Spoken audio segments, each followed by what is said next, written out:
ایک دوست آئے, کہنے لگے حضرت جی بڑے پیروں کے پاس گیا ہوں, مالی مسئلہ حل نہیں ہوتا. تو میں نے کہا میں تجھے نبی پاک کی بارگاہ میں نہ لے جاؤں, پیروں کے پیر کے پاس نہ چلے جائیں.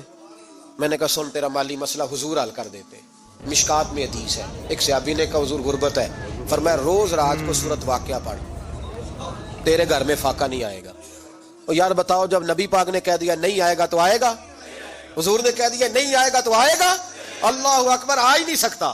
تو وہ والا وظیفہ پڑھ جو مصطفیٰ کریم نے بتایا ہے, اور رب کریم کی بارگاہ میں گویا نیت ہو کہ یا اللہ میں کوئی خود تو نہیں نہ پڑھ رہا, تیرے نبی نے بتایا ہے, سورت واقعہ پڑھ, تیرے گھر میں فاقہ. حضرت عبداللہ ابن مسعود رضی اللہ تعالیٰ عنہ بیمار ہو گئے, شدید بیمار, اور بیٹیوں کے باپ تھے, بیٹیاں زیادہ تھیں. حضرت عثمان غنی رضی اللہ تعالیٰ عنہ کا دور خلافت تھا. جناب عثمان غنی تیمارداری کرنے آئے اور کہنے لگے عبداللہ آپ بڑے بیمار ہیں, ابن مسعود آپ بڑے علیل ہیں, کچھ پیسے نہ بھیج دوں خزانے سے؟